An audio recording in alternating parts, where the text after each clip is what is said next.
Bien, pues vamos a comenzar la escuela bíblica. Sabéis que el título es Fundamentos básicos para la vida de un cristiano. Y estamos en la lección 7 que habla de quiénes somos y qué tenemos en Cristo. Y hay que decir que el qué somos y quiénes somos en Cristo solamente lo podremos saber si hemos nacido de nuevo, si nos hemos convertido. La persona que no cree no sabe quién es en Cristo y no sabe qué tiene de parte de Cristo. Pero cuando nos convertimos sí que empezamos a recibir beneficios de parte de Dios. Recibimos primero una nueva vida, somos una nueva creación en Cristo y también entramos en una nueva relación con Él. Pasamos a ser hijos suyos, somos adoptados por Él. También hemos sido liberados de muchas cosas, de todo tipo de esclavitud, de atadura, sobre todo de la atadura del pecado y de sus consecuencias. El pecado ya no mora en nosotros, o no debería morar en nosotros, puesto que hemos sido libres por medio de Cristo, nos da la libertad sobre el pecado, la fuerza, esa fuerza que se necesita a veces para dejar de pecar. Si andamos en Cristo tenemos esa fuerza de parte de Cristo. Cuando Pablo dice todo lo puedo en Cristo que me fortalece, también está hablando de ese poder para vencer el pecado. También que hemos sido salvados por gracia, no por nuestras obras, ni por nuestro guapo, o lo bonitos que seamos, o lo bien que lo hagamos, sino porque Cristo lo decidió así, por gracia, que significa regalo, por un regalo de Dios, y por medio de nuestra fe en lo que Cristo hizo. Y nuestra naturaleza, por tanto, es una nueva naturaleza en Cristo, hemos cambiado. Y también hablábamos de que estamos completos en Cristo. Cuando estamos en Cristo lo tenemos todo. Si no tenemos a Cristo no tenemos nada, estamos incompletos. Y la semana pasada estuvimos tratando el tema de que ya no somos hijos de la ira de Dios, o sea, no somos receptivos a la ira de Dios si hemos nacido de nuevo. Hablábamos que la ira es la respuesta emocional cuando se percibe el mal o la injusticia, y con frecuencia se traduce como enojo, indignación, cólera y también irritación. Pero hay una cosa que estudiamos y que voy a resumir muy rápidamente. La ira de Dios será siempre dirigida a los que se han comprometido con el anticristo, los que niegan a Cristo y entonces forman parte de ese espíritu, porque el anticristo, aparte de ser una figura, también es un mal espíritu, y ese mal espíritu opera antes de la segunda venida de Cristo. Es como si dijéramos que es un mal espíritu que va a atacar a los cristianos al final de los últimos tiempos. Antes de la venida de Cristo vamos a tener un ataque diabólico de parte del anticristo. Por eso, como iglesia y como cristianos, debemos estar preparados. Pero eso sí, tenemos las ideas muy claras con respecto a la ira de Dios, que los santos, los hijos de Dios, los que vivimos en santidad, no seremos afectados por esa ira. El anticristo, digamos que es el adversario demoníaco de Jesucristo y que, como he dicho, aparecerá antes de la segunda venida de Cristo. Él se exaltará a sí mismo y se opondrá a todo lo que la gente llame Dios o a todo lo que esté dedicado o relacionado con Dios. Él va a ser el opositor, el adversario. Satanás significa eso, adversario. Y es, digamos, la encarnación. El anticristo es la encarnación del mismo Satanás. Todos los seres humanos y también Dios mismo expresan la ira, pero hay una gran diferencia entre la ira humana y la ira de Dios. La ira de Dios es santa y siempre es justificada, tiene una justificación. En cambio, la ira humana no es santa, no es nada santa y muy rara vez está justificada. Esa es la diferencia. Y también decíamos que hoy la causa de la ira de Dios es rechazar a su Hijo, es rechazar a Jesucristo, rechazar la salvación que Cristo nos ofrece a través de su muerte, de su sacrificio y de su gloriosa resurrección. Hoy vamos a estudiar otro de los beneficios que tenemos los hijos de Dios cuando nos convertimos y empezamos a vivir la nueva vida en Cristo. Y es que la voluntad de Dios es que seamos sanados. Hoy vamos a hablar de sanidad, tanto de sanidad física como sanidad emocional o espiritual. La voluntad de Dios es que disfrutemos de la sanidad tanto física como espiritual y emocional. O sea, que vivamos, digamos, la trinidad de la sanidad, que es física, espiritual y emocional. Nuestra mente también tiene que estar sanada. Y eso lo ganó Cristo por nosotros en la cruz, pero también debemos aceptar la soberanía de Dios. Dios decide sanar o no sanar, porque Él es soberano. Hay personas que predican, que oran, hay siervos de Dios que están enfermos y oran por los enfermos y son sanados. El hecho de que alguien no sea sanado no quiere decir que no debamos creer en la sanidad divina. La sanidad divina existe. Tenemos que tener fe, pero también tenemos que aceptar que Dios es soberano. Él es la máxima autoridad y Él decide. Hay muchas personas que dicen, ¿por qué se sanó fulanico y yo no he sido sanado? ¿Yo tengo algún problema? Pues, como le dijo Jesús a Pablo, bástate mi gracia. Tienes un problema de sanidad, pero yo te voy a dar la gracia para que tú puedas afrontarla y seguir adelante. Y cuando yo decida, pues te sano. Eso es lo que mucha gente no comprende, por qué unos son sanados y otros no. Y es porque Dios es soberano. Y Dios, si no te sana, por ahora, igual te sana después, es con un plan y con un propósito.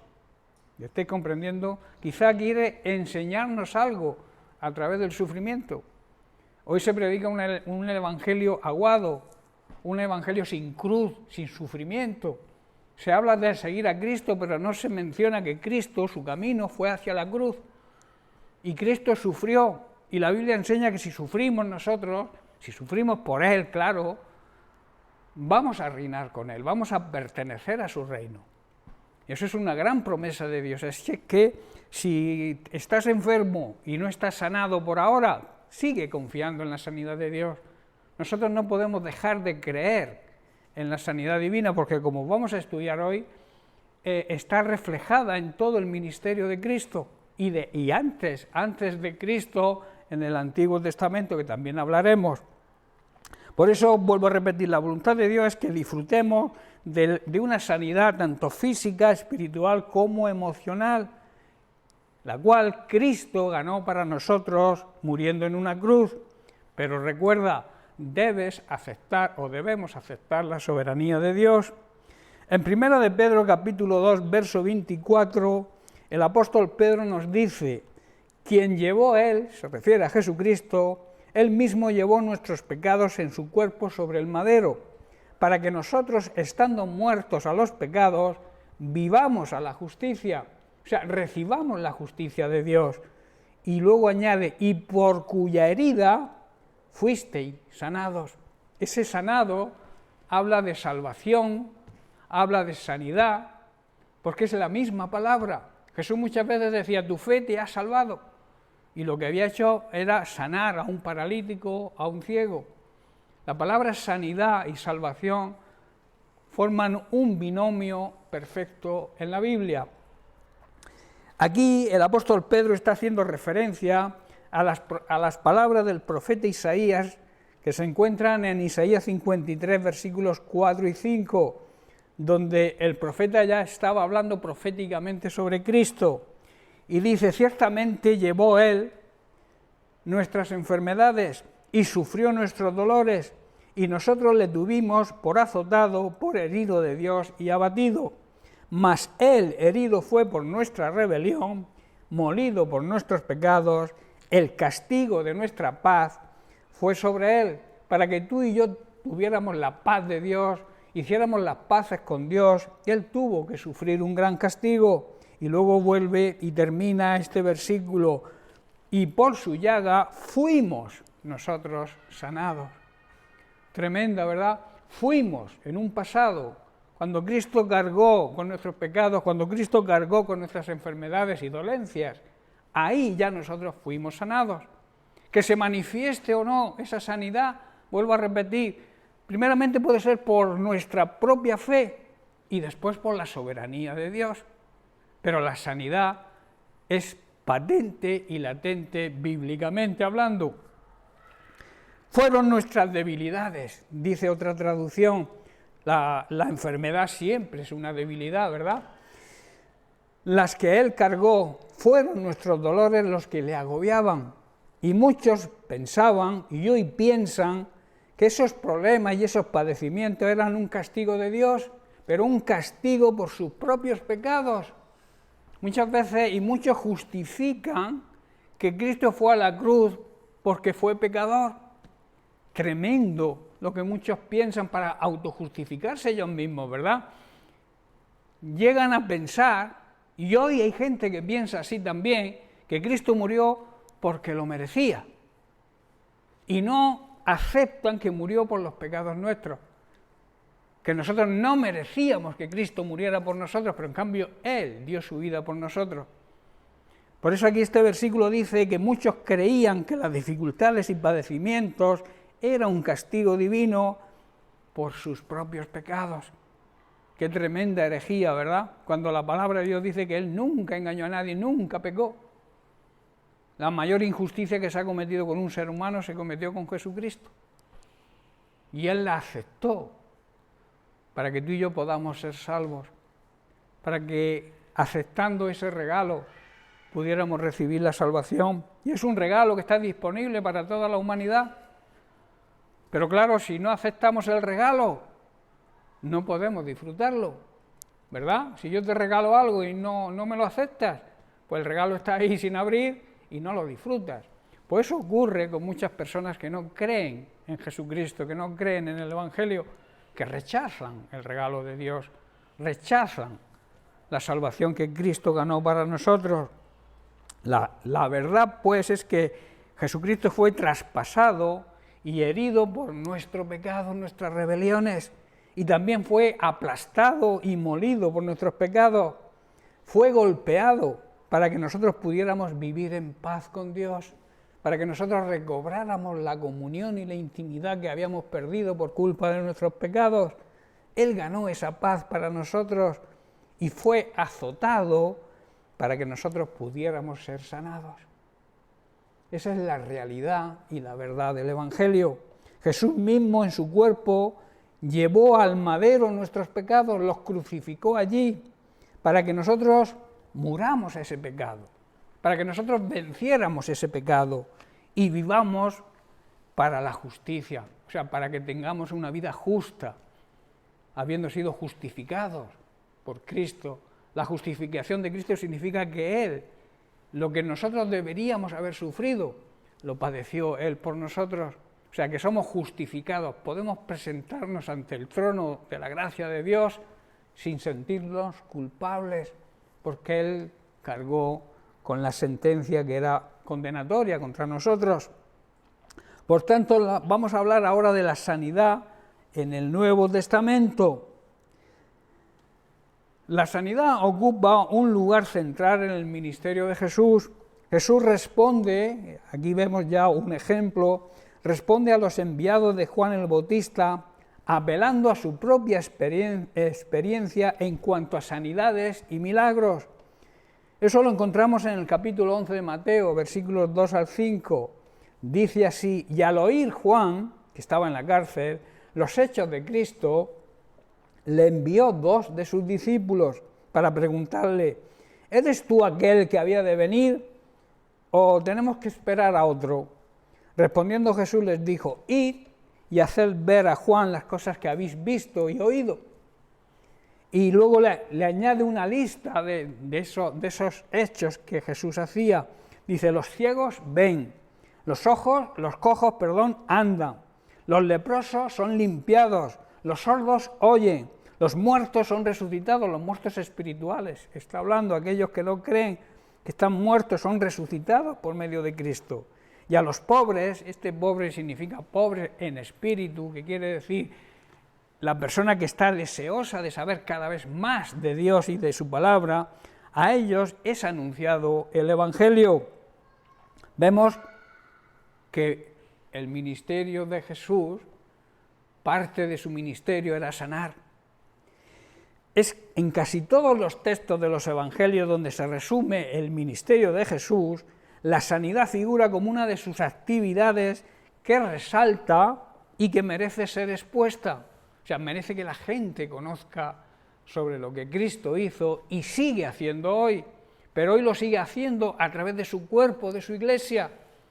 Por eso a nosotros nos ha concedido el nombre de Cristo, donde está el poder y la autoridad para poner las manos sobre los enfermos y que los enfermos se sanen. ¿Estáis comprendiendo? O sea, no es nuestro poder, no es nuestra sabiduría humana, es el poder de Dios y la sabiduría de Dios que nos lo delega a nosotros, su cuerpo, el cuerpo de Cristo, para que actuemos y sigamos haciendo las obras de Cristo, sigamos con el ministerio de Cristo, que era parte del ministerio, era la sanidad de las personas. Antes de relatar el Sermón del Monte, Mateo establece un marco de referencia en cuanto al ministerio de Jesús cuando da la siguiente noticia. Dice: Jesús recorría toda Galilea, enseñando en las sinagogas de ellos y predicando el evangelio del reino. Y añade: y sanando toda enfermedad y toda dolencia en el pueblo. Eso está en el capítulo 4, versículo 23, y se vuelve a repetir lo mismo, cuando dos versículos se repiten y son idénticos, porque son de gran importancia, se repite en el capítulo 9, versículo 35. Esta misma clase de declaración en cuanto al ministerio de Jesús, respecto a la sanidad física, emocional y espiritual, se repite con frecuencia, con mucha frecuencia. No tenemos nada más que irnos a los evangelios de Mateo, de Marcos y de Lucas, donde se repite muchísimo esta faceta del ministerio de Jesús en cuanto a la sanidad. Pongamos un ejemplo de cada uno de ellos. Por ejemplo, en Mateo capítulo 4, verso 24 dice: y se difundió su fama por toda Siria, y le trajeron todos los que tenían dolencias, los afligidos por diversas enfermedades y tormentos, también los endemoniados, los lunáticos, o sea, los paranoicos. Los paranoicos o los lunáticos son personas con una mente perturbada y que tienen intervalos de locura. No son constantes esa locura, pero sí tienen facetas e intervalos de personas que han perdido la cabeza. También paralíticos, enfermedades de parálisis. ¿Y qué dice al final? Y los sanó, ¿verdad? Jesús, su ministerio era sanar. Ahora vamos a ver en Marcos capítulo 1, versículos 32 y 34. Dice así: cuando llegó la noche, luego que el sol se puso, le trajeron todos los que tenían enfermedades y a los endemoniados. Aquí habla de los tres tipos de sanidad física, y los endemoniados son los que tienen sanidad espiritual, o sea, enfermedad espiritual. La mente está dominada por el mismo Satanás, por los demonios. Versículo 33 dice: y toda la ciudad se agolpaba a la puerta de su casa. Jesús viviría en una casa porque está hablando de que se agolpaba a la puerta. Dice: y sanó a muchos que estaban enfermos de diversas enfermedades. Cualquier tipo de enfermedad Jesús la sanaba. Y luego añade: y echó fuera muchos demonios, y no dejaba hablar a los demonios porque le conocían. Y en Lucas capítulo 4, versículo 40, dice prácticamente lo mismo. Dice: al ponerse el sol, todos los que tenían enfermos de diversas enfermedades los traían a él, y poniendo las manos sobre cada uno de ellos, los sanaba. Aquí se demuestra perfectamente que la sanidad es una cualidad del ministerio de Cristo, y como consecuencia hoy es una necesidad que la Iglesia siga ejerciendo el mismo ministerio de Cristo en cuanto a la sanidad. Hay iglesias que dicen que la sanidad no es para este tiempo, que los milagros ya no son para este tiempo. Pero mientras que la Iglesia de Jesucristo esté aquí, no sea arrebatada, esté aquí, tiene ese ministerio, porque seguimos siendo el cuerpo de Cristo aquí en la tierra. Somos los representantes del cielo aquí en la tierra. Cristo es la cabeza, Cristo quien dirige, su palabra nos dirige, pero nosotros tenemos que hacer lo que Cristo hacía. No, vuelvo a repetir, no con nuestro poder y con nuestras fuerzas. Por eso no debemos vanagloriarnos, sino por el poder de Cristo y por lo que Cristo consiguió mediante su sacrificio, su muerte y su gloriosa resurrección, vuelvo a repetir, por su predicación, hermanos, por su manera de vivir, su solidaridad y empatía con los pobres aquí habla de económicamente hablando y también, como he dicho, con los pobres de espíritu, y por sus sanidades y liberaciones de espíritus inmundos, Jesús manifiesta el hecho de que el reino de Dios ha llegado. O sea, las sanidades, las liberaciones muestran que el reino de Dios ya está aquí. Por eso nunca debemos negar estos principios, este poder que tiene la Iglesia, que tenemos los creyentes, los que hemos nacido de nuevo, ese poder que nos transfiere Cristo para poder sanar y demostrar que el reino de los cielos, que Cristo ya está reinando aquí en esta tierra. ¿Estáis entendiendo? La sanidad de todo tipo es una señal evidente de que el reino de Dios ya ha llegado a esta tierra. Cristo ya reina, o debería reinar, en cada uno de sus seguidores y sus discípulos, en cada uno de sus hijos, de los hijos de Dios. Cristo debe reinar. Eso significa que el reino de los cielos ya está aquí.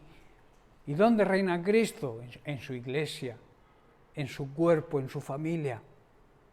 Por eso nosotros debemos demostrar que Cristo ya está aquí, que el reino de los cielos ya está establecido aquí en la tierra y está establecido a través de su iglesia. La palabra de Dios por medio de los profetas del Antiguo Testamento habían hablado, habían profetizado de un siervo ungido de Dios que predicaría buenas nuevas a los pobres, sanaría a los quebrantados de corazón y liberaría a los esclavos, a los cautivos. Eso lo vemos en Isaías, capítulo 61, versículos 1 al 3, también hablando proféticamente sobre Jesús. Dice, el Espíritu del Señor, que es soberano, está sobre mí, porque me ungió el Señor, me ha enviado a predicar buenas nuevas a los abatidos, a vendar, o sea, a consolar a los quebrantados de corazón, y a publicar libertad a los cautivos, y a los presos apertura de la cárcel. O sea, los cautivos serán liberados y los prisioneros serán puestos en libertad. Los esclavos de cualquier atadura, y sobre todo de la atadura del pecado, serán libres. Eso está hablando Isaías proféticamente sobre Jesucristo. Y luego el versículo 2 dice, a proclamar el año de la buena voluntad del Señor y el día de venganza de Dios, el día de la ira que comentamos la semana pasada, a consolar a todos los enlutados. Hermanos, Cristo fue enviado por Dios el Padre para anunciar a los que se lamentan que ha llegado el tiempo de la ayuda y del favor de Dios, junto con el día de la ira, para aquellos que son sus enemigos. Sabéis que todo el que vive en pecado, todo pecador que no se ha arrepentido, es enemigo de Dios. Y entonces la ira de Dios, la ira santa, justificada de Dios, caerá sobre él si no se arrepiente.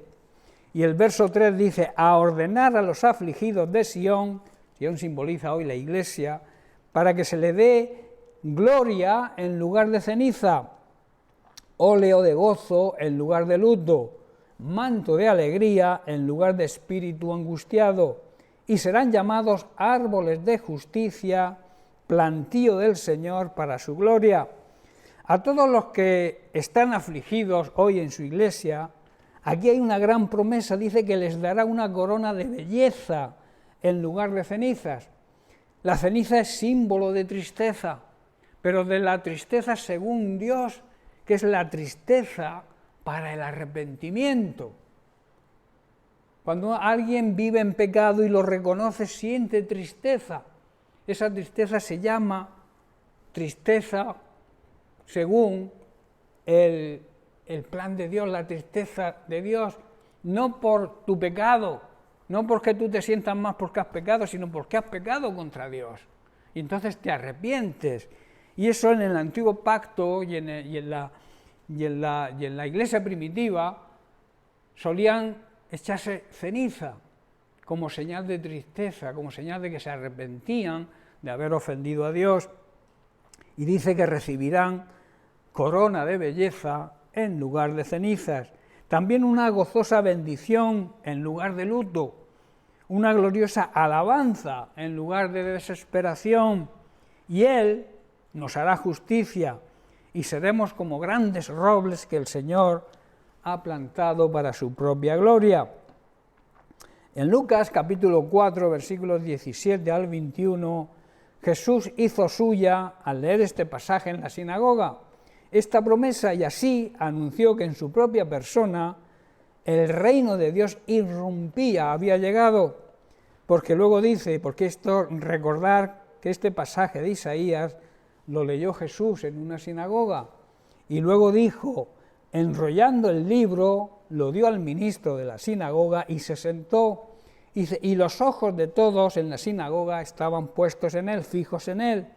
Y comenzó a decirles, hoy se ha cumplido esta escritura delante de vosotros. Como diciendo, esta escritura, todo lo que esta escritura dice, lo represento yo. Y al leerlo yo se ha cumplido hoy que el reino de los cielos ya está aquí, porque yo he llegado. Amén. Con su dominio sobre las enfermedades y sobre los demonios, Jesús inaugura el reino de Dios y lo encarna aquí en la tierra.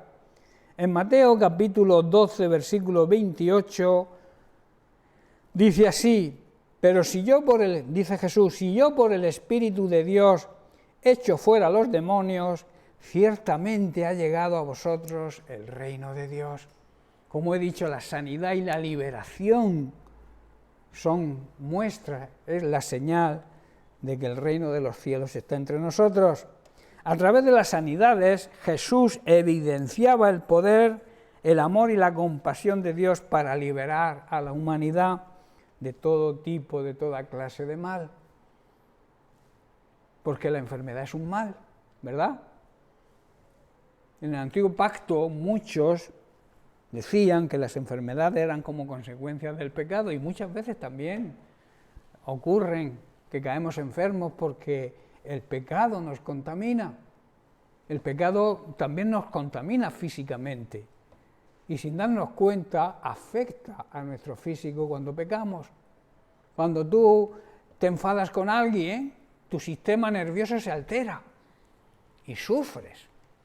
Te puede dar incluso un infarto si la discusión es muy fuerte. O sea, que el pecado produce también enfermedad. Por eso tenemos que liberarnos del pecado, porque Cristo pagó el precio por nuestro pecado. Cristo nos da la fuerza para vencer el pecado. Debemos acercarnos a Cristo, vivir cerca de su palabra, y así andaremos alejados del pecado. Cuanto más cerca, yo siempre digo, cuanto más cerca estés de Cristo, de su palabra, más lejos estarás del pecado y podrás vencer cualquier tentación. Pero si estás alejado, el diablo va a poner la tentación en ti y va a insistir, porque el diablo insiste, el pecado insiste, la tentación no te deja, te persigue, como perseguía a la mujer de Potifar a José. Dice que lo perseguía diariamente, insistía, el pecado va a insistir siempre, la tentación va a forzarnos cada día. Y cuanto más alejado, vuelvo a repetir, de Dios estemos y de su palabra, seremos más propensos a caer en pecado y en la tentación. Por eso cuando te venga una tentación, aférrate a la palabra de Dios, busca la Biblia, empieza a leerla y empieza también a vivirla, a ponerla en práctica, y entonces el diablo tendrá que irse con la tentación a otro lado. La palabra de Dios, Santiago dice, resistir al diablo, someterse primero a la palabra de Dios, someterse a Dios, es la primera, para que el diablo huya, lo primero que tenemos que hacer es someternos, aceptar la soberanía de Dios. resistir, hacerle frente al diablo. Hay muchos que se pasan la vida huyendo del diablo. Y lo que hay que hacer es hacerle frente y decir, no, tú conmigo no puedes, porque el poderoso, el Dios de Israel, el Dios del universo está de mi lado. Y tú no tienes ni parte ni nada en mi vida y en mi familia. Y eso es una confesión que debemos hacer. Cuando hay problemas en el matrimonio, cuando hay problemas en la familia, el cabeza y también la mujer, acompañándole, deben levantarse y en oración decirle al diablo, hacerle frente, aquí no mandas tú, aquí rige y dirige Cristo. Por eso se lee en todas las bodas el pasaje de Eclesiastés que escribió Salomón, que cordón con 3 dobleces difícilmente se rompe. Los 3 dobleces significa el esposo, la esposa y Cristo. Si quitamos a Cristo de la vida cristiana de nuestro matrimonio va a fracasar seguro.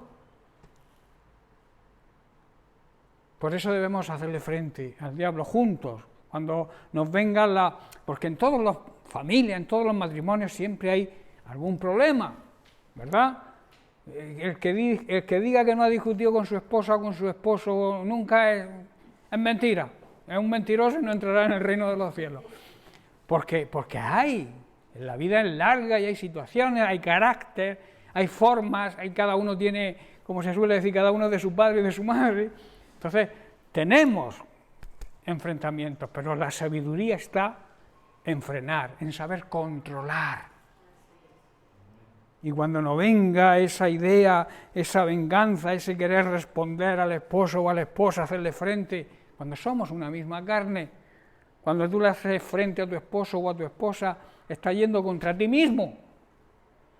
Entonces tienes que sentarte, buscar la paz de Dios, dejar que pase la tempestad, unirte a Él o a ella, pedirle perdón a Dios y decirle al diablo, vete de aquí porque aquí rige y manda Cristo. Es una fórmula que yo aconsejo para los matrimonios cuando tengan algún problema, que lo enfrenten juntos, porque dice que en juntos uno se pone espalda con espalda y vence en cualquier ataque del enemigo. Ahora por separado fácilmente será vencido, ¿verdad? La unión hace la fuerza. Hay una sinergia. Sinergia es unir fuerzas para lograr un mismo propósito. Y 2 tienen más fuerza que 1, ¿verdad? Por eso tenemos que formar sinergia con nuestro esposo, con nuestra esposa, para hacerle frente a cualquier situación difícil. Por eso dice, a través de la sanidad de Jesús y evidenciaba el poder y el amor y la compasión de Dios. Dios nos ama, Dios tiene misericordia, Dios quiere liberarnos de todo tipo de ataque del enemigo, de toda clase de mal que el enemigo quiere para nosotros. Dios quiere lo mejor para nosotros, pero el enemigo quiere lo peor. Y a veces caemos en la trampa. Y buscamos y acusamos, quizás muchas veces acusamos a Dios de las cosas que nos pasan, cuando Él es la solución, no el problema. Si tú tienes un problema no es culpa de Dios, es culpa del enemigo y de ti que has hecho caso al enemigo en vez de buscar la ayuda de Dios. El ministerio sanador de la Iglesia, por tanto, está fundamentado sobre la comisión apostólica dada a los discípulos durante la vida y ministerio de Jesús y que es de aplicación hoy para nosotros. Dice que llamando a sus 12 discípulos les dio autoridad, ¿sobre qué? Sobre los demonios, los espíritus inmundos, para que los echasen fuera y también para sanar toda enfermedad y toda dolencia. Esas son palabras de Jesús a sus discípulos y a sus discípulos actuales, a ti y a mí hoy. Nos da poder y nos da autoridad para echar fuera espíritus inmundos, o sea, demonios, y para sanar todo tipo de enfermedad y de dolencia. Y luego dice, y yendo, predicar diciendo, el reino de los cielos se ha acercado. En otras palabras, demostrarle a la gente que nos rodea que vivimos ya en el reino de Dios aquí en la tierra, que estamos disfrutando de la vida plena y auténtica que Dios nos promete, que Cristo nos prometió, que es su plan. El plan de Dios es que tengamos vida y vida plena ya aquí, que la empecemos a vivir como un anticipo de lo que viviremos en la eternidad, en la presencia de Dios. Eso muchos cristianos o creyentes no saben asimilarlo, y muchos llamados cristianos creen que para tener vida eterna hay que morirse físicamente. Eso es un error, eso es una mentira. Tú puedes vivir la vida eterna ya. Tú puedes empezar a vivirla ya. Si lo deseas, claro. Si quieres vivir tu vida dándole rienda a tus pasiones y no obedeciendo la palabra de Dios, ese ya no es problema de Dios. Si te ocurren cosas malas, caes en enfermedades, hay problemas en tu familia, no es culpa de Dios. Es porque tú has decidido no seguir a Cristo, no obedecer su palabra, que no se obedece por capricho, sino para nuestro propio bien. Luego dice, y predicar diciendo, el reino de los cielos se ha acercado, y luego les da la orden, porque es una orden, sanad enfermos. Nuestra obligación es sanad a los que están enfermos, limpiar leprosos. La lepra en la Biblia significa pecado. Tenemos que limpiar a los pecadores, ¿qué quiere decir? Tenemos que dar ejemplo con nuestro testimonio a los pecadores para que los pecadores sean limpiados de su pecado, se arrepientan y reciban el regalo de la salvación. Resucitar muertos también significa eso. Resucitar a aquellos que están muertos espiritualmente, que no tienen a Cristo, que su vida es incompleta porque viven en la carne y en la mente, no en el espíritu, porque el espíritu está muerto y nosotros tenemos que resucitar ese espíritu con nuestra predicación, con nuestra proclamación del Evangelio y sobre todo con nuestro testimonio. Esa es obligación hoy de la Iglesia y es un mandato de Cristo. Y luego dice, echad fuera demonios. Si dice que echemos fuera demonios porque existen los demonios invadiendo las mentes y las vidas de las personas. Muchas personas mueren, se suicidan jóvenes. El otro día escuché que ha subido un 137% este año las muertes de los adolescentes, los suicidios de los adolescentes, hermanos. La maldad abunda. Niños con 6 años violando a niñas de 6 años, con 6 años, que son bebés. Eso es maldad. Pero ¿cómo se recibe esa maldad? Los niños nacen inocentes. Jesús dijo, dejad que los niños se acerquen a mí porque de ellos es el reino de los cielos, porque no tienen malicia, nacen sin maldad, sin malicia. Pero la sociedad hoy en día los está involucrando en las ideologías diabólicas de hoy en día. Les dicen que pueden tener sexo con quien quieran y a cualquier edad. Y lamentablemente nosotros muchas veces miramos hacia otro lado, no nos preocupamos hasta que sufrimos el problema en nuestra propia familia, en nuestra propia carne. Tenemos que, como yo suelo decir, tomar medicina preventiva, prevenir todo eso, estar pendientes de nuestros niños, lo que les enseñan en los colegios. Dicen que esta niña que fue violada por niños de 6 años, tenía también 6 años, ya llevaba 5 o 6 meses que la estaban violando. Ya ves tú, un niño con 6 meses, pues no sé qué harían. Pero ya hablan de violación. Y es porque lo reciben. Hay libertad. Somos también necios.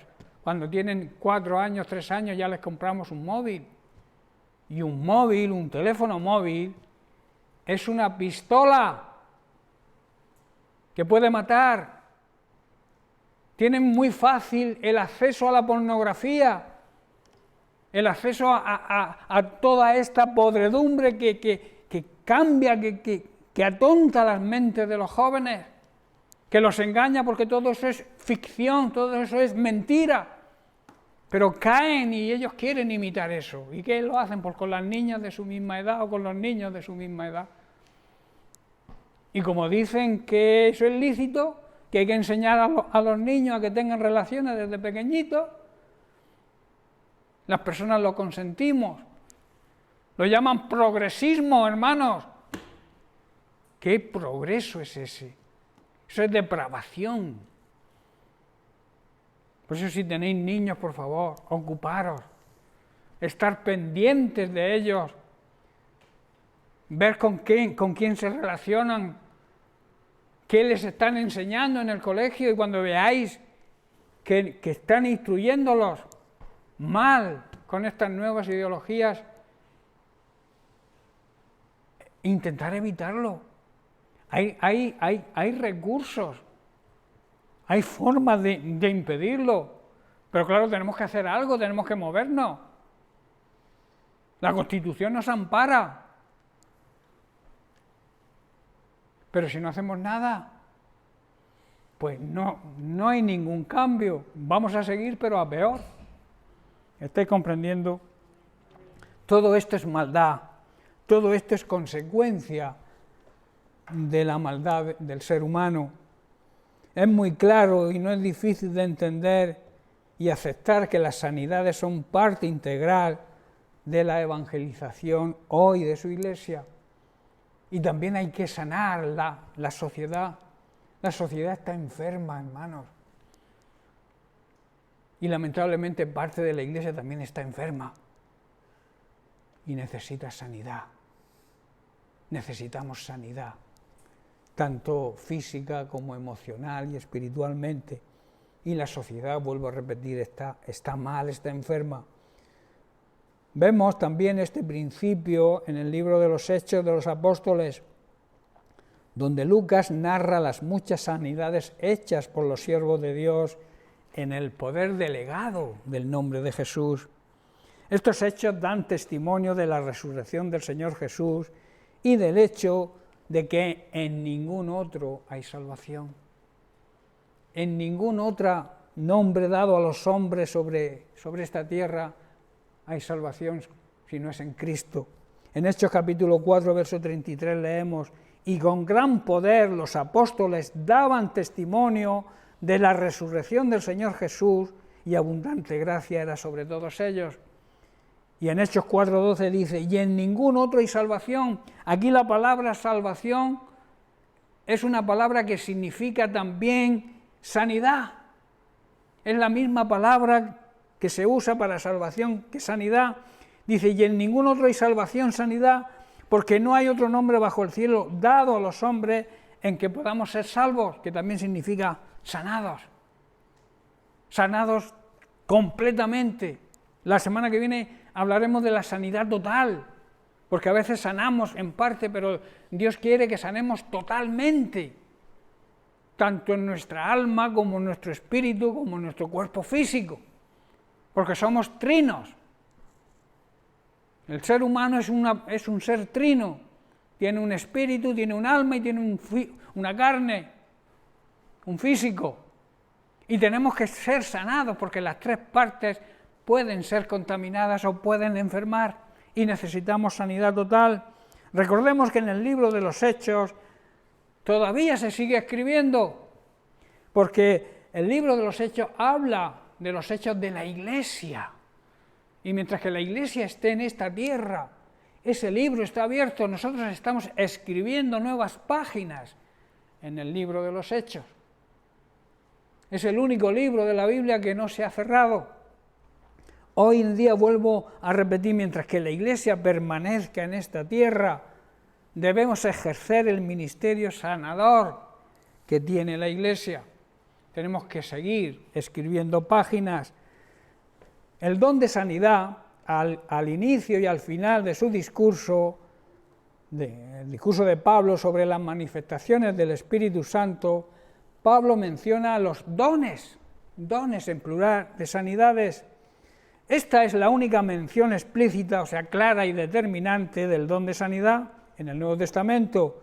Y ambas, tanto la palabra don como la palabra sanidad, aparecen en plural. ¿Por qué? Porque esta frase, juntamente con la expresión milagros, se dan en plural para dar a entender un sentido de abundancia y variedad en los dones que se desprenden de la fe cristiana, de creer en los milagros, de creer en el don de sanidades.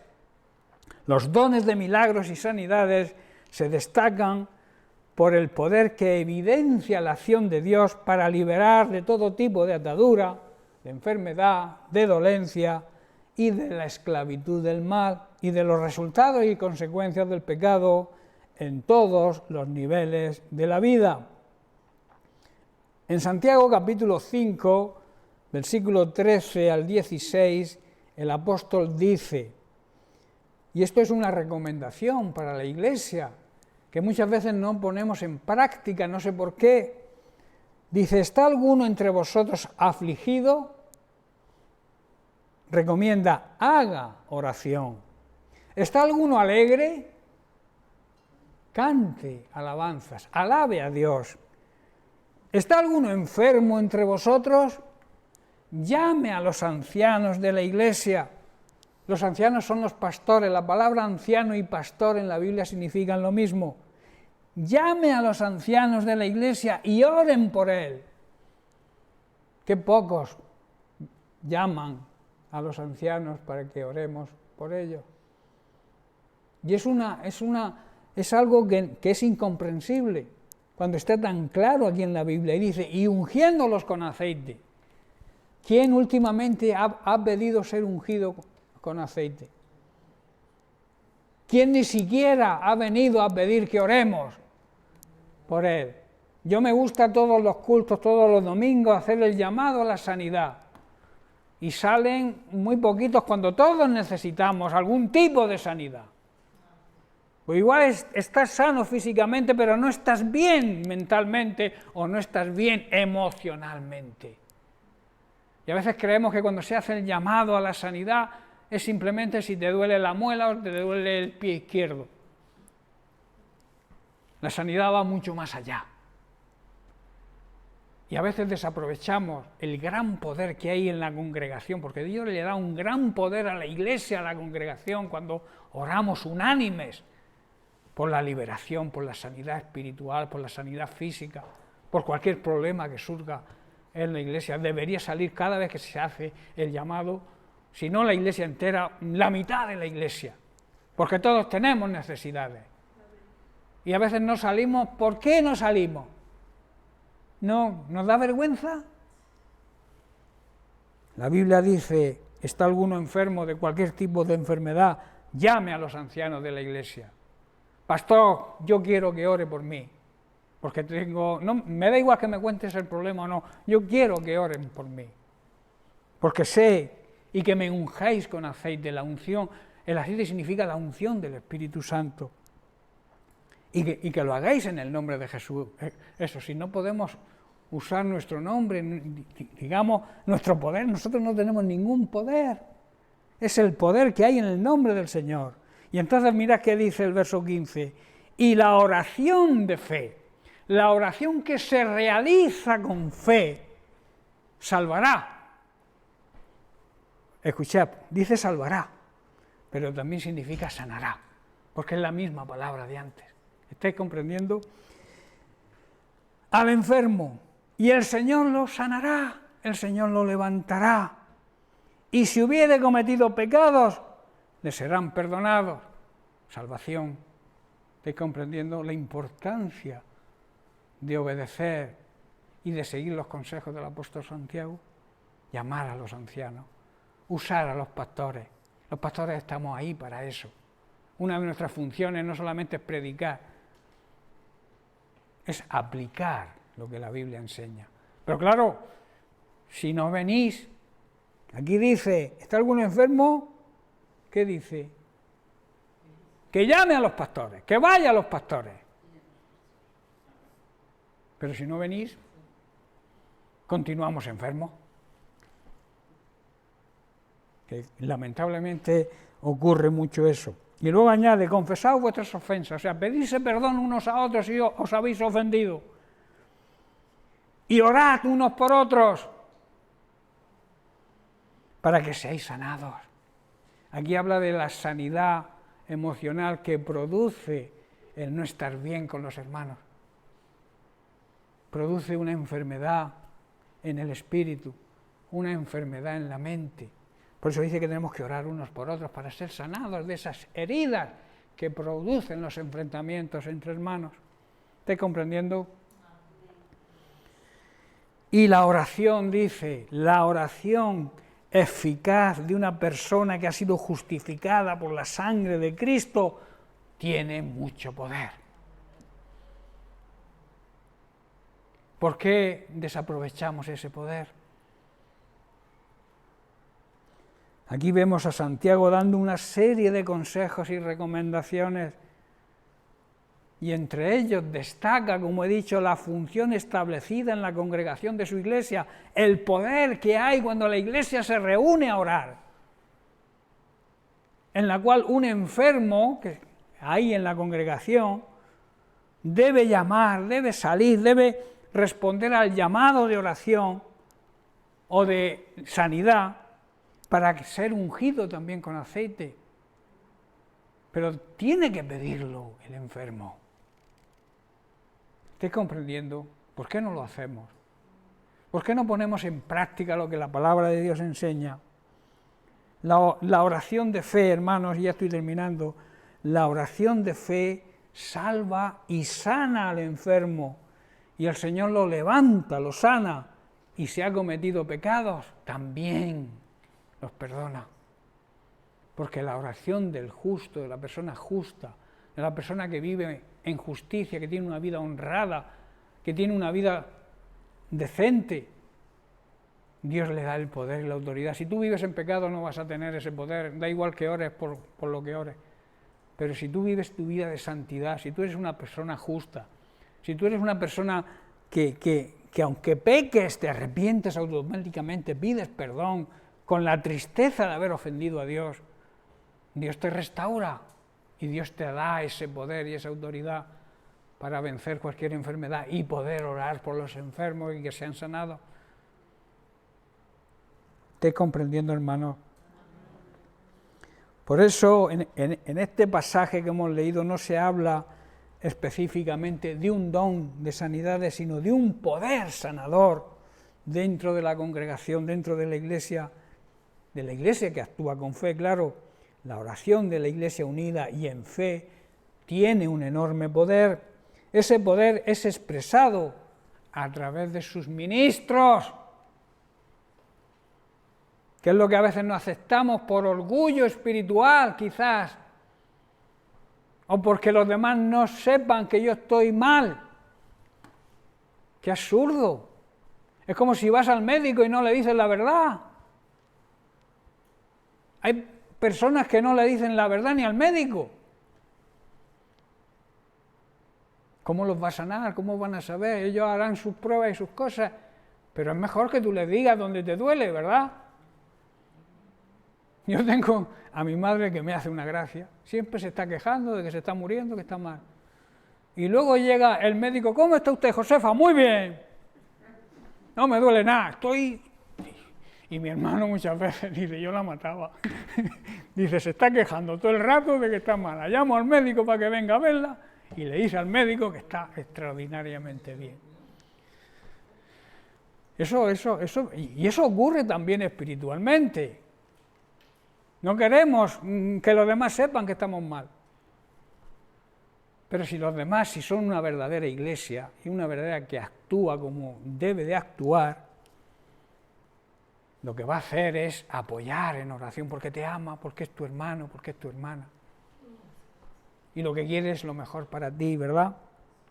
Bien, pues estoy terminando ya a la luz de este concepto de sanidades, podemos llegar a 4 conclusiones que les voy a explicar rápidamente y quizás la semana que viene profundice un poco. Primero, la predicación del Evangelio en sí es suficiente para que la sanidad se produzca. ¿Qué quiere decir? Que cuando predicamos el Evangelio, la misma palabra que predicamos puede sanar a la gente. ¿Estáis entendiendo? Puede estar una persona enferma y al recibir el mensaje del Evangelio se salva y sana. ¿Estáis comprendiendo? En segundo lugar, los que son enviados, ahí entramos todos. Hemos sido enviados todos a proclamar el Evangelio. Frecuentemente todos esos que son enviados, son llamados a predicar el Evangelio, están dotados, Dios los dota de poder sanador con el objetivo de llevar a las personas a la salvación. ¿Estáis entendiendo? Dios te ha dotado a ti y a mí con ese poder sanador para que a través de esa sanidad las personas puedan recibir la salvación. O sea, la sanidad es importante dentro del ministerio de la Iglesia. Y en tercer lugar, Dios obra sanidades a través del ministerio de los ancianos, de los pastores, del consejo de ancianos si hay en la Iglesia, porque como he dicho, anciano y pastores es lo mismo. Unos ancianos predican y otros no predican, pero todos son pastores. Anciano y pastor, como he dicho, son lo mismo. Y entonces oran en fe y los enfermos son sanados. Y finalmente existe un don específico que hace posible la sanidad dentro y fuera de la congregación de los creyentes como testimonio del poder de la resurrección y que trata las consecuencias morales y físicas del pecado individual o colectivo. Amén. Por tanto, lo vamos a dejar aquí. Seguiremos la semana que viene y hablaremos de la necesidad de la sanidad total en nosotros, su Iglesia. Amén. Bien, porque Dios les bendiga.